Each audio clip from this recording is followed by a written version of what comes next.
Hey everyone, welcome back to my channel. I'm Christina with Read.Pray.Disney, and here on this channel we like to talk all things Disney, from planning your next trip to Disney pin trading to books. So stick with me. We're in for a great little journey today. If you haven't liked or subscribed, please do so. Comment down below after the video. I would love to hear from you guys, okay? So today's video is about beginner pin trading tips from a beginner. If you've seen my other videos, you guys know that I've just recently started going to the Disney parks a few years ago. I've always been a fan of Disney. I've always loved everything Disney. But recently I just started going to the parks with my family as an adult for the first time, and I fell in love. We'll have to create a video about why my family and I love the park so much and going through Disney. I think that'd be an interesting video to hear. But today is not about that. Today is about pin trading. So today we're going to talk about 5 different, try to keep it to 5 different things just to start. This will be a mini series about pin trading. So I'll have this video will be about just overall basics of how to kind of get into it and why, and how to focus your collection, versus the next few will be about scrappers and the pins themselves, where to buy them, how to kind of value them, how to look out for scrappers and fantasy pins and things like that, the different types of pins. And then, subsequent videos will go a little further into detail about other things about pin trading.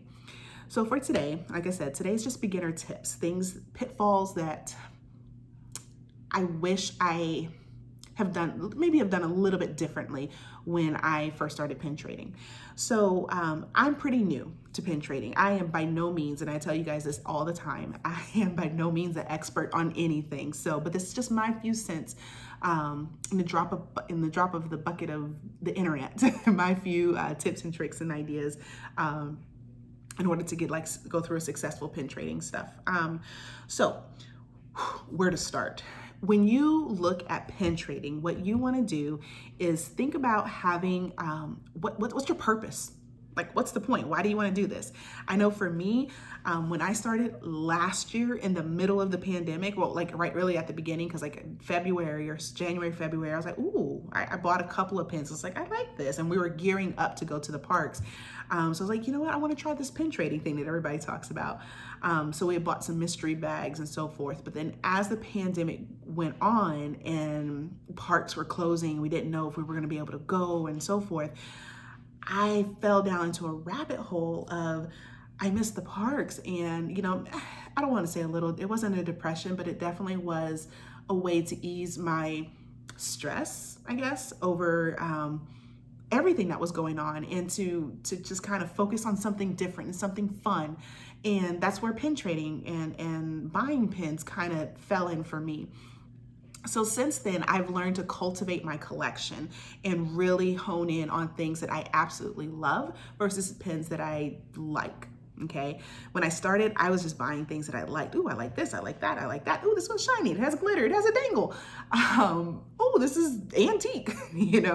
I went through all of that, and you spent some money. Okay. Spent some money. But in the end, now I feel like I have a better eye for pins, and I know what my focus is. So for you going into it, have the mind frame or the mindset of, well, why am I even looking at this venture for pins? What's the point?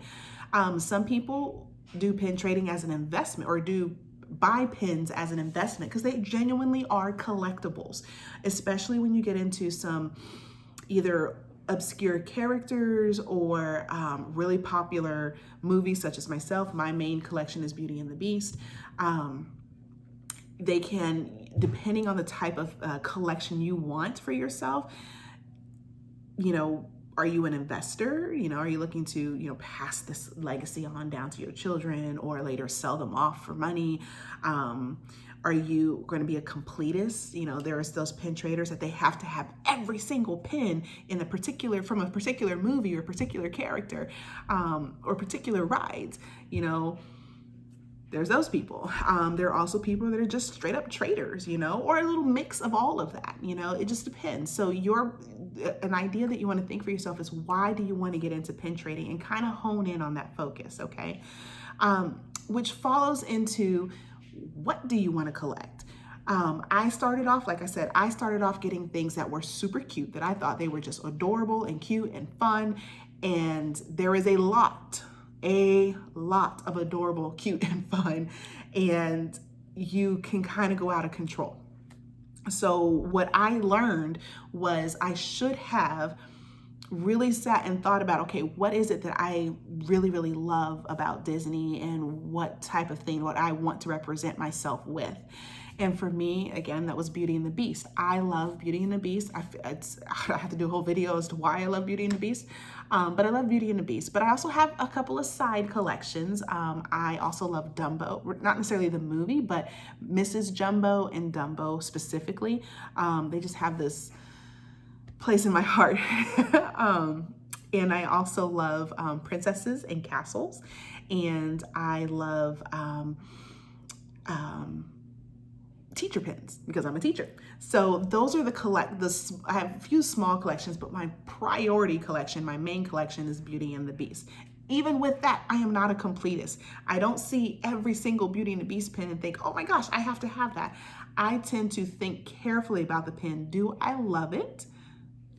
Yes or no? Okay, if I do love it, then yes, I want to get it.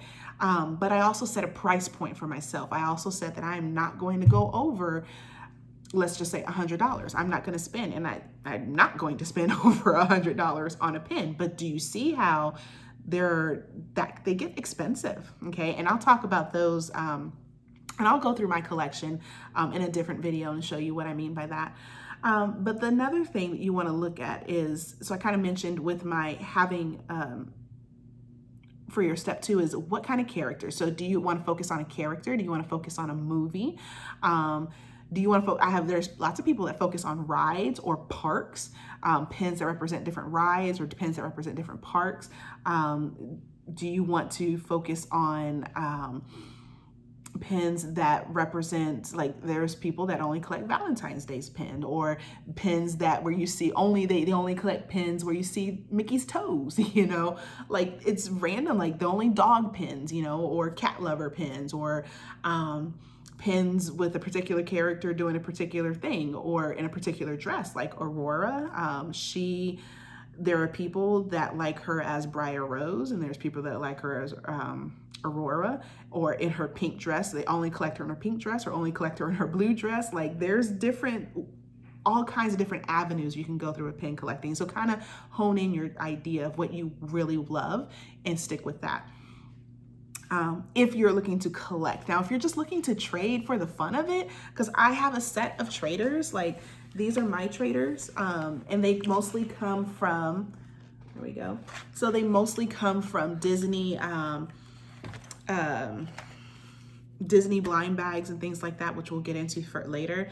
But I have a set of traders, you know, and these are pins that I think, oh, they're cute and they're okay, but I'm willing to trade these off to get things that I want. So, you know, there's that. Also, if you are looking to buy pins, are you going to be that kind of person? You kind of consider, are you going to be the person that buys the full set of something? Because that's something that I also kind of struggle with myself. Given that pin trading's been around since about 2000, yeah, since about 99, 2000 is when Disney officially started pin trading. They've had pins before that. They just weren't necessarily popular, right? I mean, people knew them out. They were just another souvenir that you could get, but they weren't necessarily popular until about 2000. So one of the things that I kind of started off with was buying pins that were antiques, but that were older pins. And I realized that one, that can get very expensive. And two, there's a thing called scrappers, and people have faked pins for quite some time. So it's hard to guarantee that what you're getting is authentic. And three, I just didn't love them like that. Like, I like them and I like the idea of catching up on Disney history, but in actuality, I stopped doing that because it wasn't something that I wasn't in love with. Okay.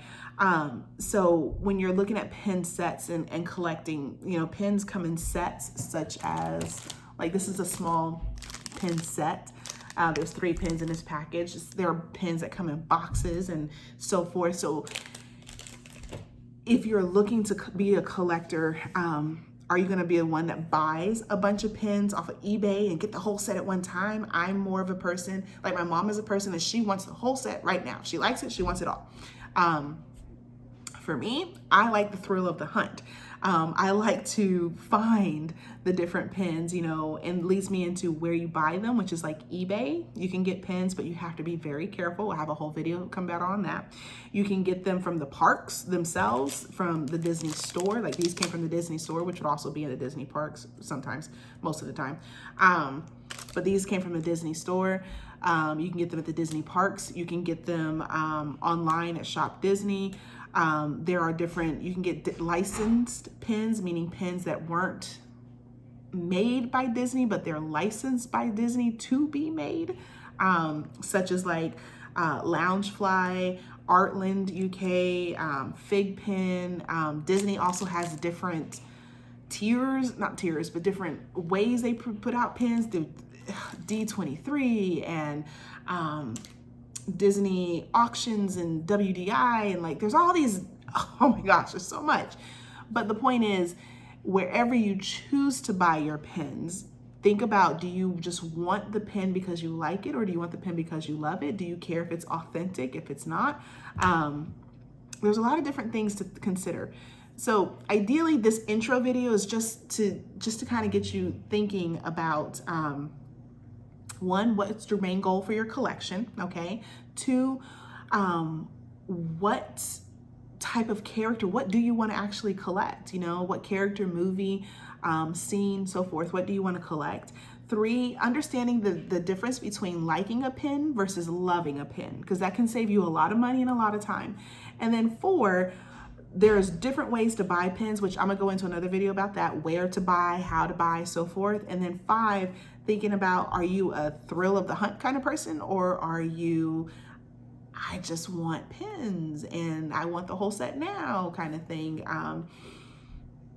Because understanding where you want to go with this helps you kind of, in the long run, save money, but also cultivate a beautiful collection for yourself. Okay, so go on to the next video. Hopefully it won't be as long, but go on to the next video, and then I will happily keep going over pens and so forth. So our next video is going to be about scrappers and types of pens. So join me over there. Talk to you soon. Bye.